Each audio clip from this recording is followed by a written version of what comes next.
A Bíblia, uma escritura sagrada para bilhões, cheia de milagres e mistérios. Novas descobertas na tecnologia sugerem que os milagres incríveis são baseados em fatos reais. A ciência pode revelar a verdade por trás dos maiores mistérios da Bíblia.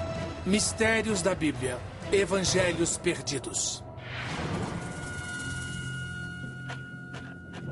Inverno de 1886. Arqueólogos franceses procuram artefatos na área cristã de um cemitério no Alto Egito.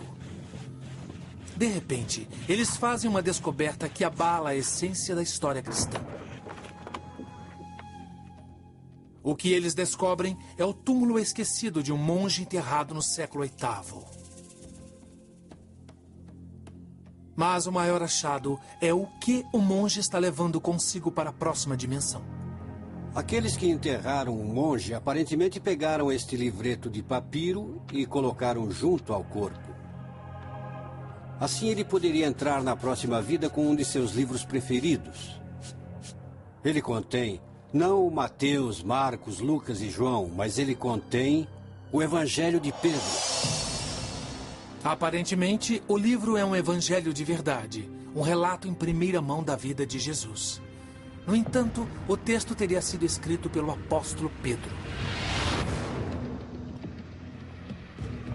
Há quase 2000 anos, tudo o que os cristãos sabiam sobre Jesus vinha dos evangelhos da Bíblia cristã, nos relatos de Mateus, Marcos, Lucas e João. Seria aquele um relato perdido real da vida de Jesus, escrito por Simão Pedro, o líder escolhido dos apóstolos? A descoberta disparou ondas de choque pelo mundo dos estudos bíblicos, e essa onda de choques continua, enquanto novos evangelhos perdidos, emergem em inúmeras escavações arqueológicas. O Evangelho de Tomé, o Evangelho de Maria Madalena, e até o Evangelho de Judas.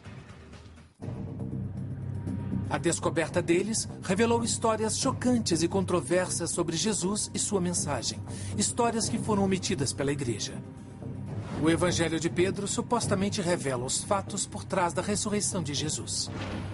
O Evangelho de Maria diz que Maria Madalena pode ter sido a verdadeira líder da igreja cristã. O Evangelho de Judas diz que Jesus pediu para ser crucificado.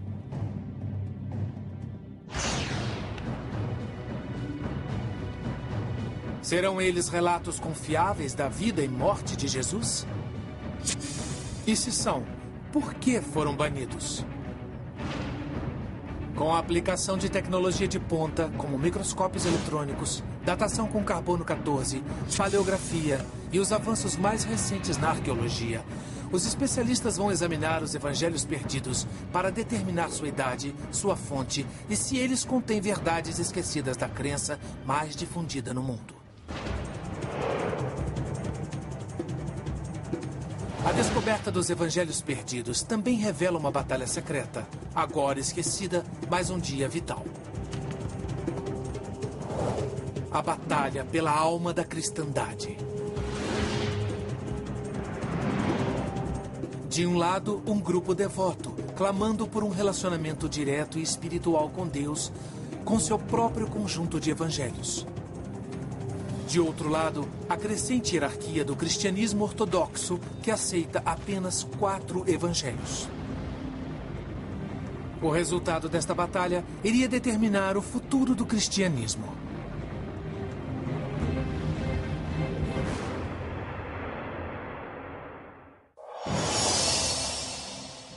Mas, nos primórdios dessa crença, não havia literalmente nenhum evangelho, nem Bíblia cristã. O cristianismo começa por volta do ano 30 d.C., com um grupo de judeus que seguem os ensinamentos de Jesus de Nazaré. Contamos a história através de histórias, e foi assim no início da jornada de Jesus. As pessoas que estavam à volta dele, os pobres, os marginalizados, muito provavelmente não sabiam ler ou escrever. Então faziam o que os outros faziam. Eles contavam histórias. As pessoas devem ter conversado entre si. Você conheceu Jesus? O que ele disse quando vocês se encontraram? Você estava presente quando ele estava na estrada? Você se lembra da história? O que eu ouvi foi isso. As histórias de Jesus não foram passadas para o papel por décadas. Estudiosos acreditam que o evangelho mais antigo, o Evangelho de Marcos, foi escrito por volta do ano 70 d.C., 40 anos após sua morte. Mas esse não foi o único evangelho. Lá pelo ano 200 d.C., não havia somente os 4 evangelhos. Pode ter havido até 50. Eram documentos como o Evangelho de Felipe, o Evangelho dos Hebreus e a Revelação de Pedro. Alguns desses livros foram mencionados por escritores da antiguidade, mas até recentemente todos estavam desaparecidos. O que aconteceu com eles?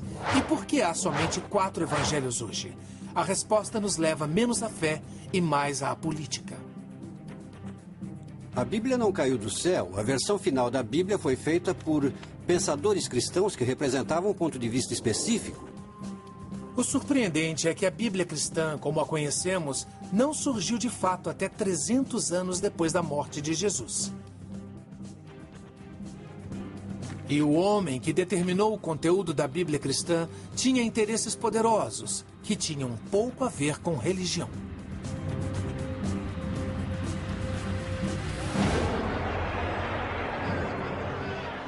No ano 312 d.C., o imperador romano chamado Constantino, um pagão que acreditava em vários deuses, alegou ter tido uma visão da cruz antes de uma batalha. Depois de sua vitória, ele se converteu ao cristianismo e o declarou religião semi-oficial do Estado. Constantino queria controlar essa nova religião para unificar o Império Romano, que estava se desmantelando. Naquela época, o cristianismo era uma religião mal organizada, uma coleção de igrejas com crenças diversas e escrituras diversas. O imperador pretendia mudar isso. O que ele notou, porém, foi que essas pessoas não eram bem organizadas. E se havia uma coisa que os romanos sabiam fazer, era organizar. No ano 325 d.C., o imperador Constantino convoca o Concílio de Niceia para estabelecer a doutrina básica do cristianismo. Ele reúne os líderes religiosos mais poderosos de todo o mundo para discutir a oficialização de uma religião cristã formal. Uma das coisas interessantes é que se torna claro que ele está primeiramente interessado na unidade. Ele quer que a religião cristã forneça a base ideológica para o império. O objetivo do Concílio de Constantino era unificar a fé religiosa e politicamente. Depois de semanas de debate, os vários bispos e padres concordaram com um conjunto de princípios que unificaria todo o cristianismo e colocaram a religião. E então ele usou sua autoridade para dizer: muito bem, pessoal, é isso aí. As coisas mudaram drasticamente com Constantino. Temos uma redefinição total de como Deus deve ser entendido. Deus agora é o protetor do Estado que procura usar a religião para seus próprios interesses de unificação, porque não se pode ter discordância e governar um Estado.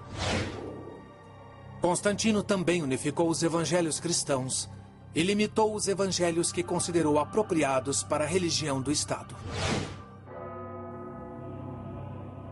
Apesar de o Concílio de Niceia não ter decidido oficialmente o conteúdo da Bíblia cristã, Constantino deixou claro quais evangelhos ele considerava aceitáveis.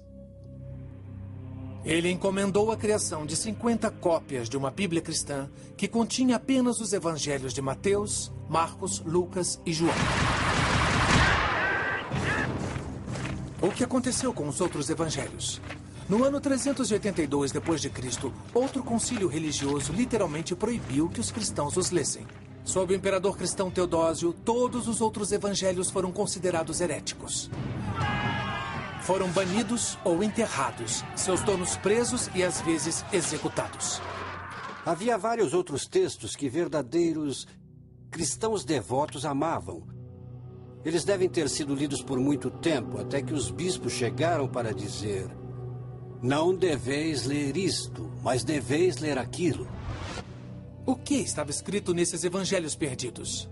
O que os tornava tão ameaçadores que tiveram que ser banidos ou destruídos? Ninguém soube por quase 2000 anos.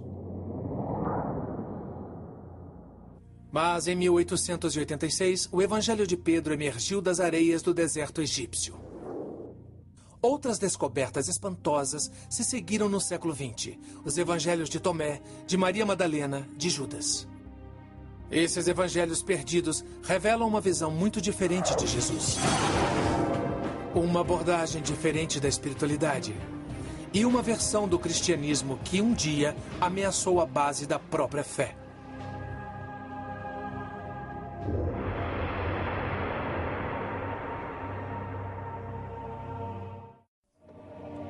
Durante quase 2000 anos, os cristãos acreditaram que existiam apenas 4 evangelhos que contavam a história de Jesus de Nazaré.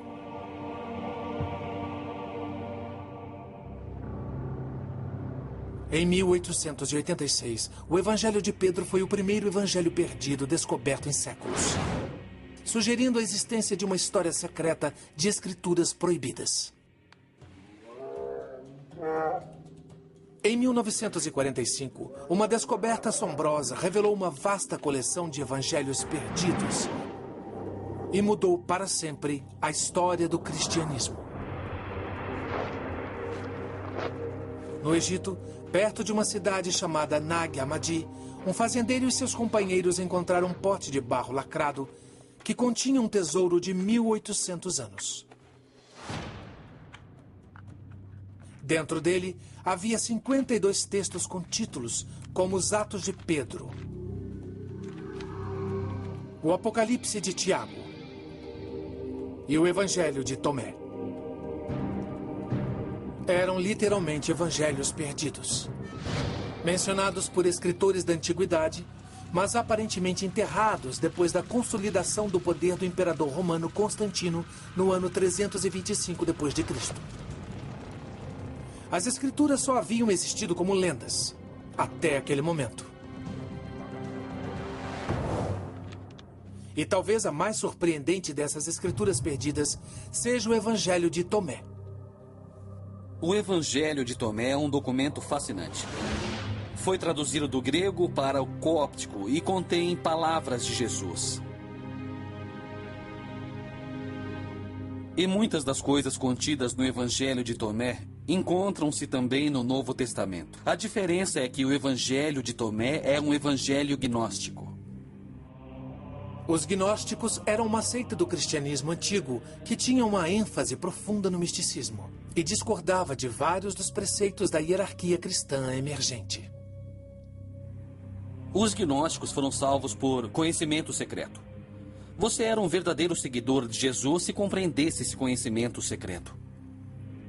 Gnosis é uma palavra grega que significa conhecimento e gnóstico significa aquele que sabe.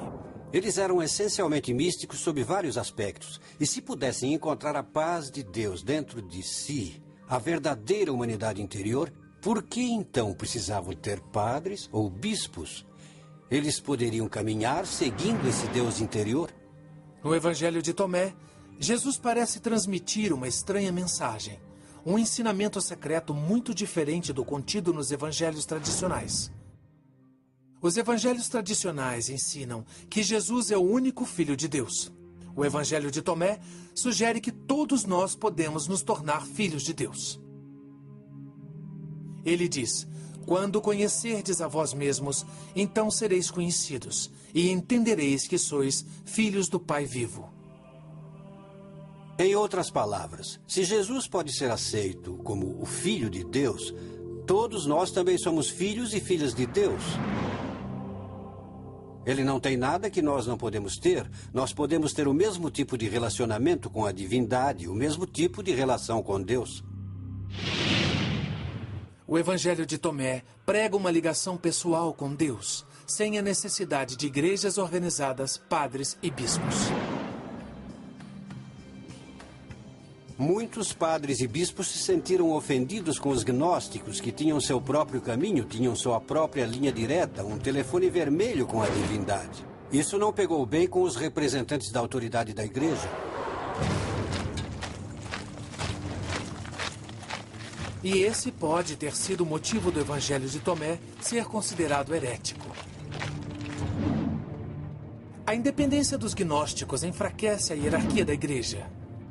Eles acreditam que seus próprios evangelhos são tão válidos, se não mais, como os de Mateus, Marcos, Lucas e João. No caso do Evangelho de Tomé, talvez eles estivessem certos. Quando os evangelhos gnósticos foram descobertos em 1945, uma questão perturbadora surgiu. Parecia que o evangelho perdido de Tomé era mais antigo que o de Mateus, Marcos, Lucas e João. Há um debate entre estudiosos quanto à maneira de datar o Evangelho de Tomé. O que sabemos é que temos alguns papiros gregos muito primitivos do Evangelho de Tomé e parece que partes do Evangelho de Tomé são muito antigas. Na verdade, partes do Evangelho de Tomé podem remontar aos primórdios da igreja. A maioria dos estudiosos acredita que os 4 evangelhos tradicionais foram escritos no espaço de uma geração desde a morte de Jesus, 40 a 60 anos depois que os eventos realmente aconteceram. Mas algum material no Evangelho de Tomé pode ser mais antigo, com base em seu conteúdo mais simples. A diferença entre o Evangelho de Tomé e o Novo Testamento é que o Evangelho de Tomé só tem as palavras de Jesus. Não há milagres, não há histórias sobre Jesus. O fato do Evangelho ser apenas uma reunião das palavras de Jesus pode sugerir que é mais antigo e que os outros elementos da narrativa dos outros evangelhos foram adições posteriores. Se o Evangelho de Tomé realmente é mais antigo que os 4 evangelhos tradicionais, isso significa que é mais próximo da mensagem de Jesus? E se for assim, significa que a Bíblia cristã está literalmente incompleta? A resposta pode estar em encontrar a data exata em que o Evangelho foi escrito. O Instituto de Conservação de Museus Smithsonian, ou MCI, tem uma equipe de especialistas e cientistas para extrair os segredos de documentos antigos. Nós fazemos um trabalho de detetive. Nossos cientistas examinam com diferentes tipos de instrumentos para entender realmente o que é, de que lugar do mundo veio. Os estudiosos procuram pistas da idade de um evangelho no papel e na tinta do documento. Sinto que às vezes consigo entrar na cabeça do autor. Principalmente porque um conservador precisa desenvolver uma espécie de visão invertida de raio-x. Você tem um objeto na sua frente que chegou a você em seu estado e sua condição naturais. E você precisa pensar em todas as coisas que aconteceram com ele. Uma pista sobre a idade do papiro pode ser encontrada na própria escrita. Na época em que o Evangelho de Tomé foi escrito, a maioria da população era analfabeta. A pessoa que escreveu o Evangelho era provavelmente um escriba profissional. Pesquisadores descobrem a verdade através da análise minuciosa dos métodos e ferramentas de um escriba. Os escribas não eram apenas redatores, eles levam seus materiais de arte consigo. Eles preparam suas tintas com substância sólida e depois moem e adicionam líquido para escrever. Uma certa variabilidade no tamanho das partículas seria prevista.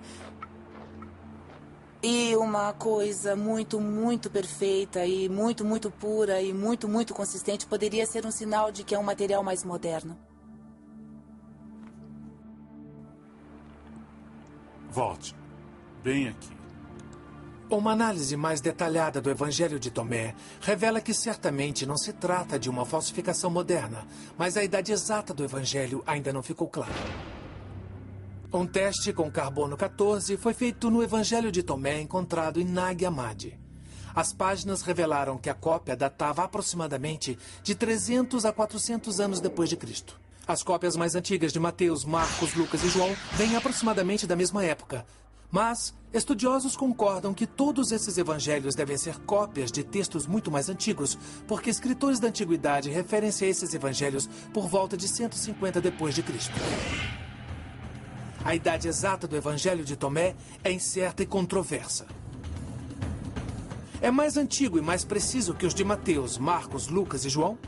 Até que uma cópia mais antiga seja encontrada, a questão continua um mistério. Mas, independentemente da idade, o Evangelho de Tomé revela uma batalha dentro do cristianismo. A igreja tradicional tinha Mateus, Marcos, Lucas e João do seu lado. Mas os gnósticos alegavam ter o apoio da própria Maria Madalena.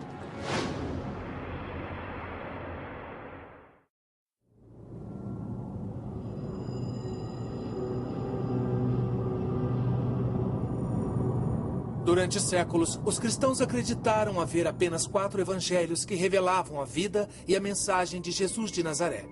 Mas essa crença mudou no final do século XIX com a descoberta dos primeiros evangelhos perdidos. Uma das mais impressionantes escrituras esquecidas foi descoberta no Egito, em 1896. Um evangelho com um autor muito surpreendente. É um evangelho escrito em nome de uma mulher. E não uma mulher qualquer, mas aparentemente Maria Madalena. E não a Maria Madalena que tem um papel na igreja, que é a prostituta arrependida e assim vai. Esta é a Maria Madalena, que é uma discípula amada. Ela é parte do círculo íntimo. Poucos fragmentos sobrevivem, mas eles põem o verdadeiro significado de Maria em perspectiva. Se o Evangelho de Maria é autêntico, significa que as mulheres um dia foram líderes poderosas na igreja cristã. Significa que Maria Madalena não era uma prostituta recuperada, mas a líder dos apóstolos. E numa religião dominada por homens durante séculos, significa que o evangelho mais importante foi escrito em nome de uma mulher. O Evangelho de Maria detalha as instruções secretas que Jesus conta apenas a ela. Segredos sobre a vida, a morte e o paraíso. Nesse evangelho, Jesus revela certas coisas sobre a vida após a morte para Maria em termos muito gnósticos. A vida após a morte nos 4 evangelhos tradicionais é descrita como um paraíso cheio de alegria. Mas no Evangelho de Maria, a vida após a morte envolve uma estranha jornada da alma após a morte, na qual o morto encontra seres angelicais e demoníacos, conforme a alma vai seguindo o caminho até o céu. É apenas para Maria que Jesus revela essa jornada secreta da alma.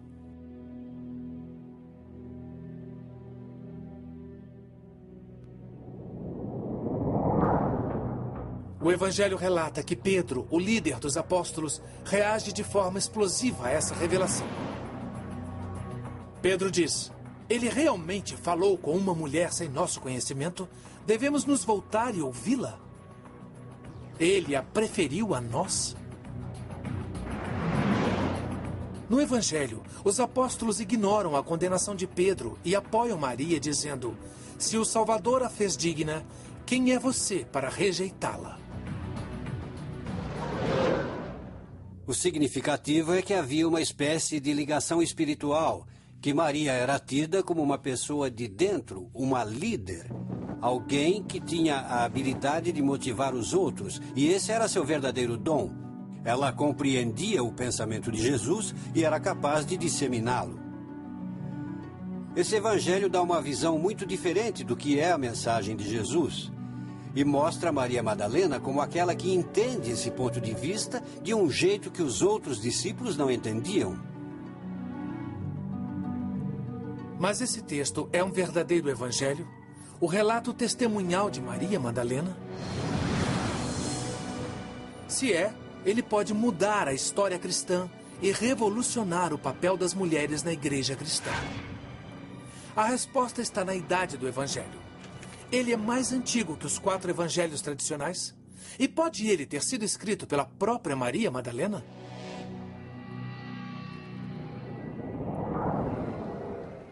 O Evangelho de Maria foi descoberto em 1896, em Armin, no Egito. A datação por carbono revela que esse texto foi copiado à mão no século V.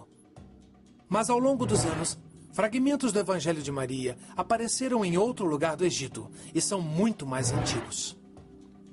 Avanços na tecnologia podem ajudar a definir a data exata, até mesmo de fragmentos minúsculos de textos antigos. O uso do microscópio 3D permite aos cientistas focalizar os detalhes que dão dicas de sua idade. A esse nível de detalhamento, uma amostra moderna de papiro não guarda nenhuma semelhança com um texto antigo. Se isso tivesse 2000 anos de idade, a superfície não seria tão brilhante, seria mais fosca, porque as fibras estariam gastas, criando uma espécie de ranhura na superfície, quase como camurça. Testes como esses ajudaram a fornecer uma data muito precisa para os fragmentos mais antigos do Evangelho de Maria. Eles foram escritos aproximadamente no ano 200 depois de Cristo. A linguagem e o vocabulário também sugerem que o Evangelho de Maria foi escrito durante o século II e não na época de Jesus. Assim, é altamente improvável que Maria Madalena tenha escrito o Evangelho que leva seu nome. A maioria dos estudiosos acredita que ele foi criado por um cristão gnóstico durante o século II que queria invocar a autoridade da apóstola. Não sabemos quem foi o autor, mas muitos imaginariam que realmente há uma voz feminina e uma perspectiva feminina a ser vista aqui. E talvez seja o caso de admitir que há uma voz a ser ouvida que foi reprimida nos outros evangelhos. Talvez, e mais importante, o Evangelho de Maria revele um grande conflito no início da igreja sobre o papel das mulheres. A ideia da liderança feminina é um dado muito interessante a se analisar nos primórdios da história cristã. E o Evangelho de Maria é uma espécie de testemunho disso. O fato de Maria ser líder e mulher é um conceito revolucionário na igreja antiga. A possibilidade de existir um Evangelho de Maria é uma indicação de que realmente existiram pessoas como os gnósticos que eram muito mais abertos à inclusão das mulheres como membros ativos da comunidade. Na verdade, algumas pessoas da igreja ortodoxa que surgia reclamavam disso. Quer dizer que há mulheres ministrando os sacramentos? Existem mulheres que são ordenadas entre os gnósticos? Que vergonha! Os gnósticos não viam nenhuma vergonha nisso. Assim, a existência de um texto como o Evangelho de Maria está perfeitamente de acordo com o ponto de vista deles. Em 1886, arqueólogos franceses que trabalhavam no Egito descobriram um antigo túmulo cristão com um tesouro extraordinário. Entre as mãos de um monge do século VIII estava um livro chamado Evangelho de Pedro. Foi um dos primeiros evangelhos perdidos descobertos. Poderia ele ser o verdadeiro relato perdido da vida de Jesus, escrito por Simão Pedro, o líder dos apóstolos escolhido por ele? Se fosse, mudaria a história do cristianismo, já que o Evangelho de Pedro conta uma versão muito diferente da vida de Jesus. O que nós temos é muito precioso e muito empolgante. É uma história antiga, mas uma história alternativa. No Evangelho de Pedro, os romanos são surpreendentemente solidários. Ele diz que Jesus não sentiu dor na cruz. Mas a diferença mais chocante é que o Evangelho de Pedro supostamente traz um testemunho real da própria ressurreição.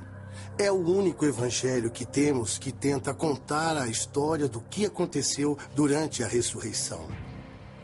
Todos os evangelhos bíblicos falam dos resultados da ressurreição, que o túmulo estava vazio, mas eles não falam do momento da ressurreição propriamente dito.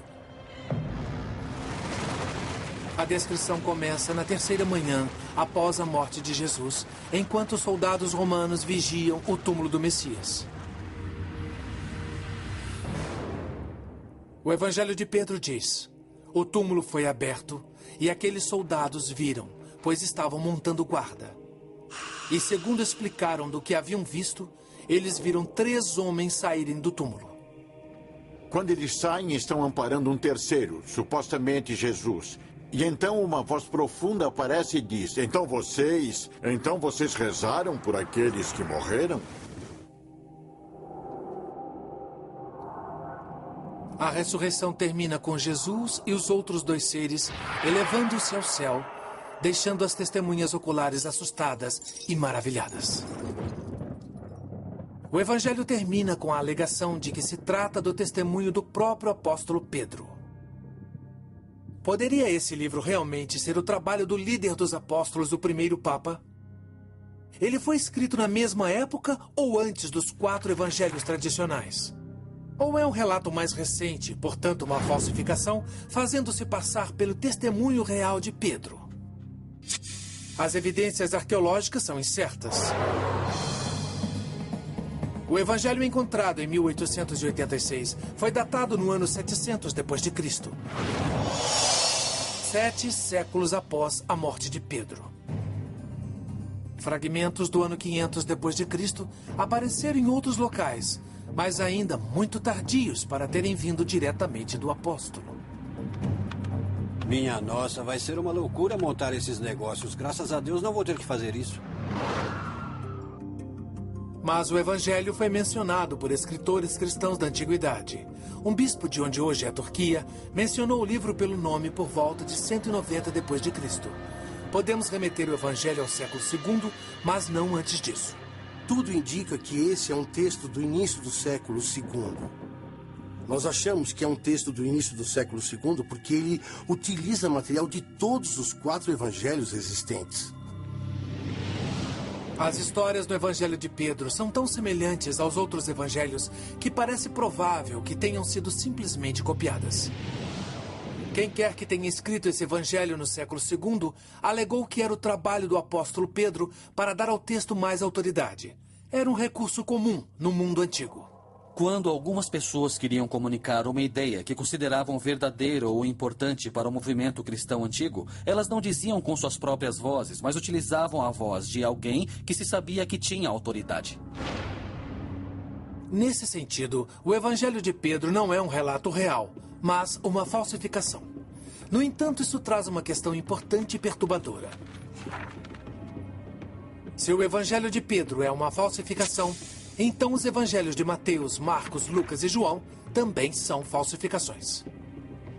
Não sabemos quem foram os autores, mas os textos foram escritos em nome de Mateus, Marcos, Lucas e João, porque esses eram grandes homens do passado. A verdade dessa questão é que quase certamente não foram escritos por Mateus, Marcos, Lucas e João.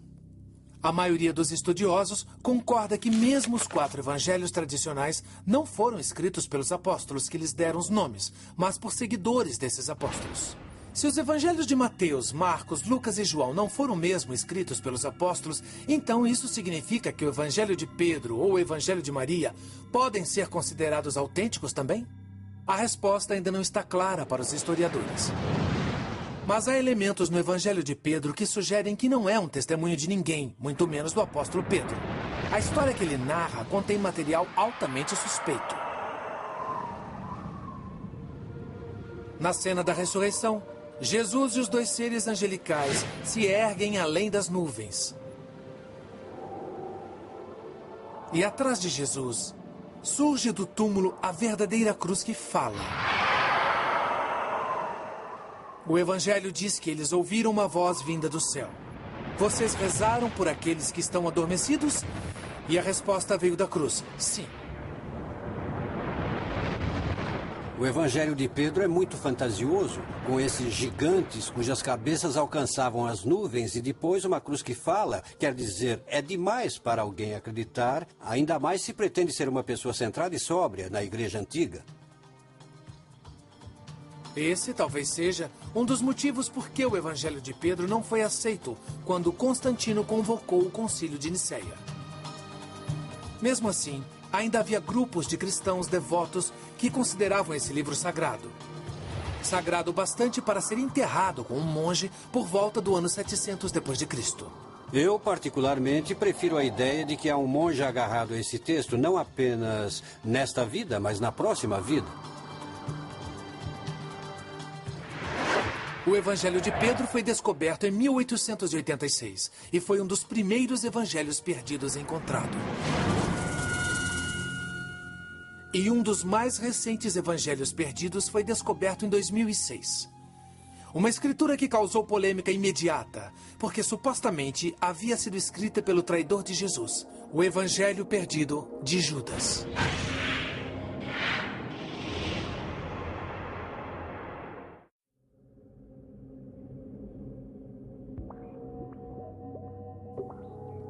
A descoberta de evangelhos perdidos no século XX mudou nossa compreensão da história cristã. Mas um evangelho perdido descoberto recentemente questiona os fundamentos da fé cristã. Em 2000, um documento em papiro foi recuperado de um antiquário do Egito. Acredita-se que tenha sido encontrado originalmente próximo a Nag Hammadi, onde os primeiros evangelhos gnósticos foram descobertos. E ele é identificado como o Evangelho de Judas Iscariotes.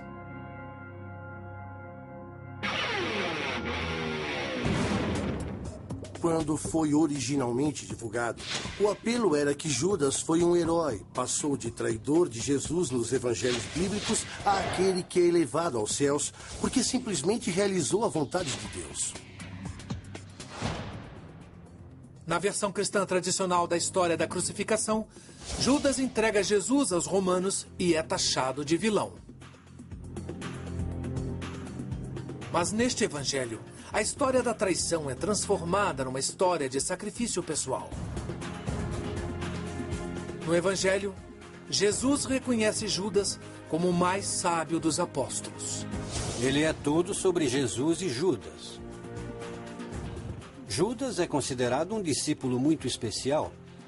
Ele é o esclarecido e é aquele que parece ter mais discernimento de quem realmente é Jesus. Jesus diz que Judas vai entregar apenas seu corpo físico aos romanos. Ele próprio vai escapar da crucificação e retornar ao plano espiritual. Isso é um sinal claro de que o evangelho tem raízes gnósticas. Esses caras não acreditavam que Jesus fosse realmente humano. Ele só aparentava ser humano, ele era um espírito, por assim dizer. E a ideia do gnosticismo era se livrar desse disfarce, dessa roupagem, desse elemento humano para poder retornar à pura forma de um ser espiritual. É uma inversão notável dos evangelhos cristãos tradicionais. E foi polêmico desde o momento de sua publicação em 2006. Se fosse um evangelho autêntico, escrito por Judas, iria reescrever a história cristã e a teologia. Mas muitos estudiosos acreditam que o evangelho de Judas só poderia ser uma fraude. A ideia de um evangelho de Judas Iscariotes é tão provocadora que muitas pessoas a consideraram. Seria possível que fosse uma fraude? Teoricamente, uma pessoa com um senso de humor perverso ou um desejo de enganar o mundo poderia pegar um papiro antigo, criar um texto e se divertir à beça com o mundo. O Evangelho de Judas foi submetido a semanas de investigação. Apesar de sua fonte inesperada, os especialistas estabeleceram que não era uma falsificação, mas provavelmente não era tão antigo quanto os evangelhos tradicionais. Os estudiosos acreditam que o Evangelho de Judas remonta a uma data entre 280 e 330 d.C., quase 300 anos depois da morte de Judas. Obviamente não é um testemunho e foi escrito depois dos 4 evangelhos tradicionais datados do século II. Mas a própria criação do Evangelho de Judas destaca o crescente conflito entre cristãos gnósticos e a igreja tradicional por volta do ano 300 d.C. Você escreve esse evangelho e o atribui a Judas porque é uma maneira de fazer as pessoas pensarem de um jeito diferente sobre todos os personagens e de mudar as regras do jogo, de inverter as coisas. Assim, se você diminuir a importância dos apóstolos e aumentar a de Judas, você terá reconfigurado a maneira como o mundo é visto. Porque o evangelho de Judas critica fortemente a igreja que surge das regras apostólicas. Eles realmente acreditavam que tinham alguma coisa por dentro que dava a eles uma espécie de acesso direto ao divino. Eles não precisavam ter padres e bispos. Eles não precisavam obedecer a esse tipo de autoridade.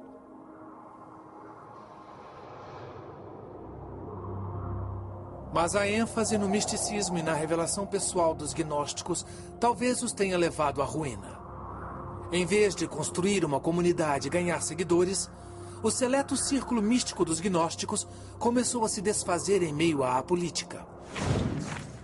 Enquanto isso, em crescimento, a hierarquia cristã estava chamando a atenção dos políticos romanos.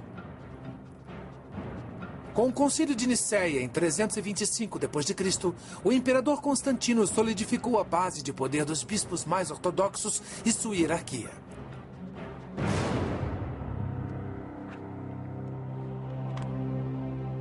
Os 4 evangelhos de Mateus, Marcos, Lucas e João estavam dentro.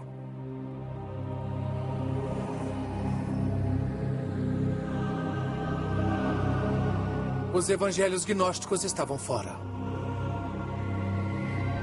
Pelo menos oficialmente.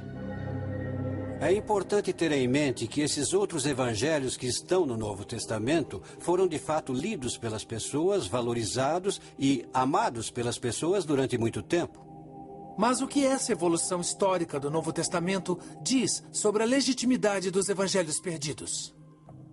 O estudo dos evangelhos perdidos é muito fascinante, na verdade. Ele nos ajuda a entender as pressões culturais que o cristianismo sofria e o que ele enfrentava.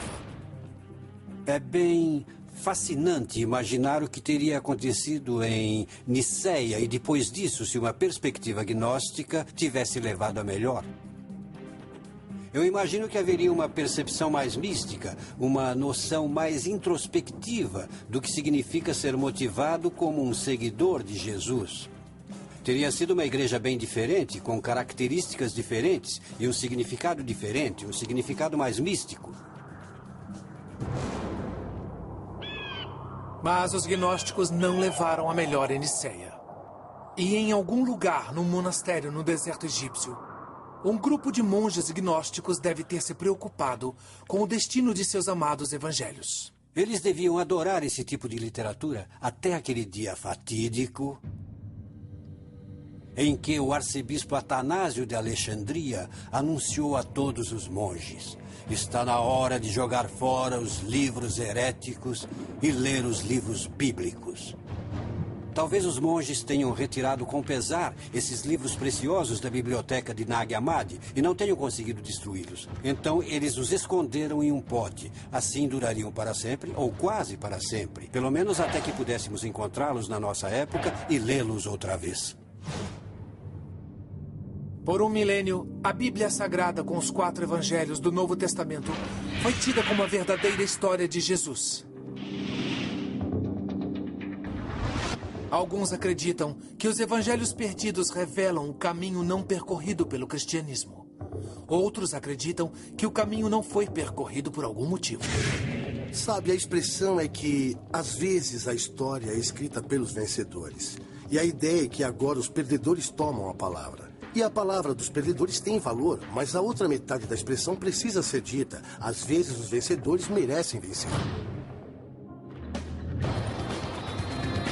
Séculos depois de terem sido entregues às areias do deserto, os evangelhos perdidos continuam polêmicos.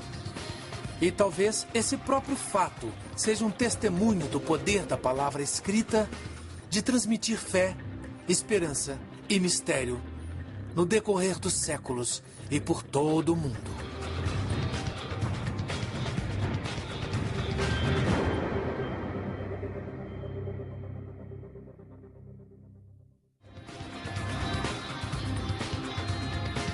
Versão brasileira, Tempo Filmes, São Paulo.